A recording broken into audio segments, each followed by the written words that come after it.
Friends, welcome to all of you in this channel. आज के इस वीडियो में हम लोग देखेंगे दिल्ली सल्तान्स के फोर्थ और फिफ्थ डायनेस्टी के बारे में, जो कि है सैयद डायनेस्टी और लोधी डायनेस्टी। इसके बाद दिल्ली सल्तनत का एंड हो जाता है। इससे पहले एक वीडियो में हमने देखा था स्लेव डायनेस्टी,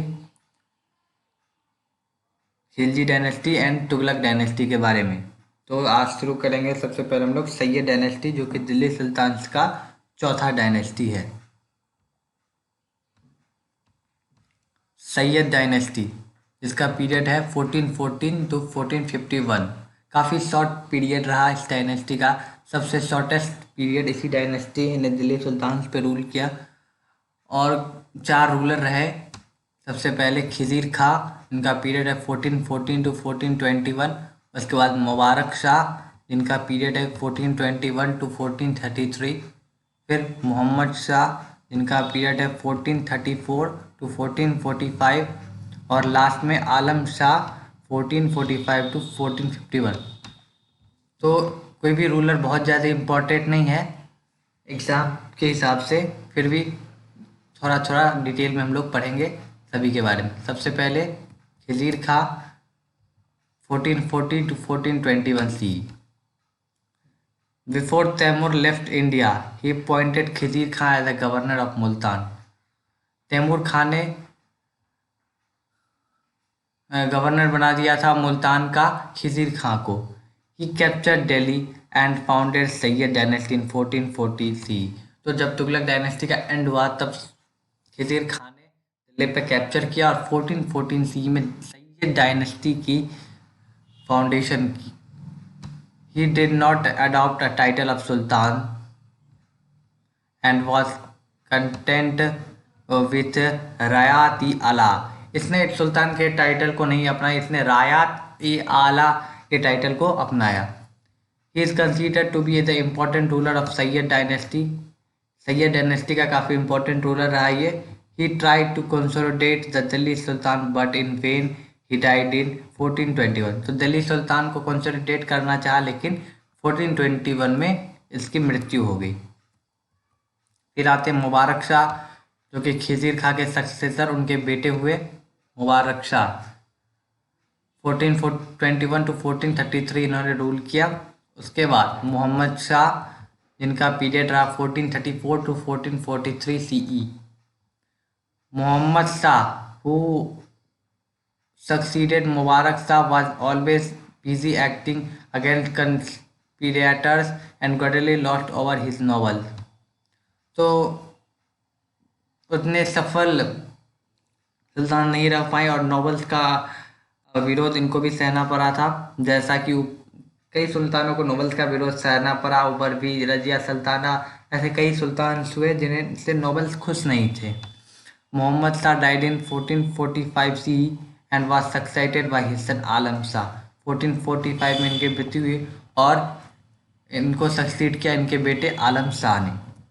आलम शाह, जो कि सैयद डायनेस्टी के लास्ट रूलर हुए, उनका पीरियड है 1445 टू 1451 CE।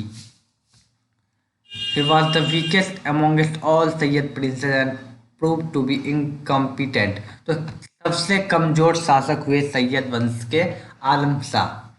His वजीर Hamid Khan invited Bahlol Lodi to take charge of the army. Alam Shah realized that it would be difficult to continue as a ruler, so he retired Bodar। तो इनके एक वजीर ने बहलोल लोदी को invite किया army का charge संभालने के लिए। तो आलम शाह घबरा गए कि अगर बहलोल लोदी आ जाएगा तो वह यहाँ पे रूल नहीं कर पाएंगे, इसलिए वो उस डर से बौदान चले गए। और इसी तरह सैयद डायनेस्टी का एंड हो गया। उसके बाद दिल्ली सुल्तान्स का लास्ट डायनेस्टी, जो कि है लोधी डायनेस्टी, जिनका पीरियड है 1451 टू 1526 CE। उसके बाद बैटल ऑफ पानीपत होता है। तो सब 3 रूलर हुए लोधी डायनेस्टी में। सबसे पहले Bahlol Lodhi, the founder of Lodhi dynasty, उनका पीरियड है 1451 to 1489।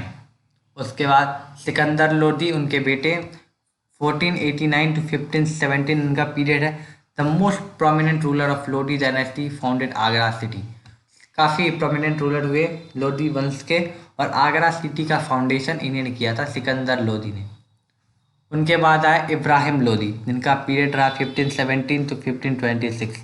Defeated by Babar in the first battle of Panipat in 1526, thus ended of Delhi sultan. तो 1526 में बाबर के द्वारा पानीपत के पहले बैटल में हार गए और इसी के तहत दिल्ली सुल्तान का समाप्ति हो जाता है। तो सबसे पहले जानते हैं बहलोल लोदी के बारे में। He founded the Lodi dynasty, इन्होंने लोदी डायनेस्टी की स्थापना की। In 1476 C he defeated a sultan of Jaunpur and annexed it to the Delhi सल्तनत। जौनपुर के सुल्तान को इन्होंने हराया था और दिल्ली सल्तनत में मिलाया था। He also brought the ruler of Kalpi and Dholpur under the suzerainty of Delhi. Kalpi और धौलपुर को भी इन्होंने अपनी दिल्ली सल्तनत में मिला लिया था। He annexed the Sharqi dynasty and introduce Bahlol copper coin. Bahlol copper coin को इन्होंने इंट्रोड्यूस किया था एज अ करेंसी अपने सल्तनत में। He died in 1489 C and was succeeded by his son Sikandar Lodi. 1489 में इनकी मृत्यु हुई और सिकंदर लोधी नेक्स्ट सुल्तान बने। Sikandar Lodi 1489 to 1517 C. He was the greatest of three Lodhi सोवेटियंस। तो तीन जो लोधी शासक हुए, सबसे ग्रेटेस्ट शासक सिकंदर लोधी को माना जाता है। He brought the whole Bihar under his control and many Rajput chiefs were defeated। तो पूरे बिहार को इन्होंने अपने कंट्रोल में किया और कई सारे राजपूत चीफ्स को भी इन्होंने हराया। He attacked Bengal and forced its ruler to conclude a treaty with him and extended his kingdom from Punjab to Bihar। तो बंगाल पे इन्होंने रूल किया और उसके बाद पंजाब से लेके बिहार तक इनका किंगडम फैला। He was a good administrator. He built roads and many irrigation facility were provided for the benefit of peasantry. इन्होंने काफ़ी एक अच्छे प्रशासक थे। कई सारे रोड्स का निर्माण इन्होंने का, इरिगेशन फैसिलिटी प्रोवाइड कराई थी नोवेल्स को। He introduced the Gaz-e-Sikandari, a new measurement yardstick and a system of auditing of account। तो एक अकाउंट का कैलकुलेशन करने के लिए इन्होंने एक नए मेजरमेंट पद्धति को लागू किया जिसका नाम था गाज-ए-सिकंदरी।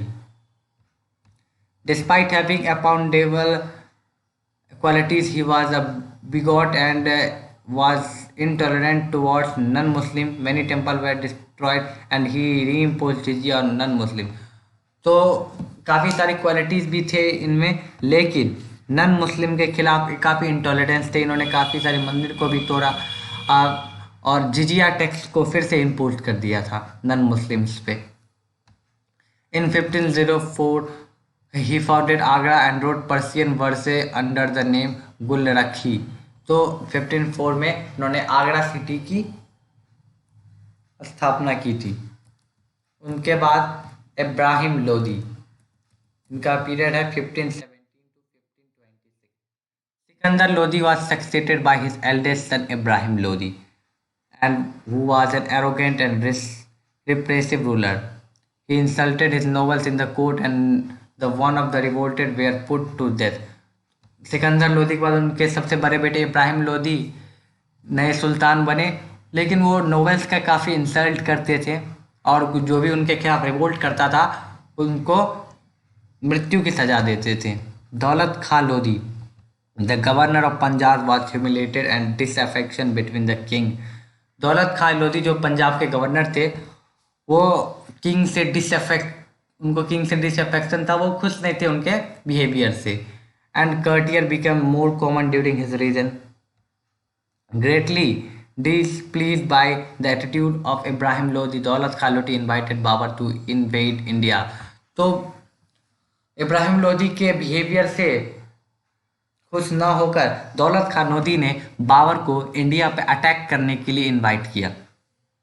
Babar march against Delhi, defeated and killed Ibrahim Lodi in the first battle of Panipat in 1526।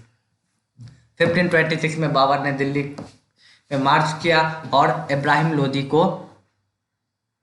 हराकर मुगल एम्पायर की स्थापना की। द अफगान किंगडम दस लास्टेड ओनली 75 ईयर। 75 ईयर का इब्राहिम लोदी डायनेस्टी का रूल रहा दिल्ली सुल्तान्स पे। Thus the Delhi Sultanate of Delhi, which had its birth on the Battle of Tarain in 1192 CE and ended just few miles away on the Battle of Panipat 1526 CE। Delhi सल्तनत की शुरुआत हुई battle of Tarain के युद्ध से, जो कि 1192 में लड़ाया गया, और एंड हुआ बैटल ऑफ पानीपत में 1526 सी में। उसके बाद मुगल एम्पायर की शुरुआत होती है बाबर के द्वारा। तो आगे के वीडियो में हम लोग देखेंगे मुगल एम्पायर के बारे में।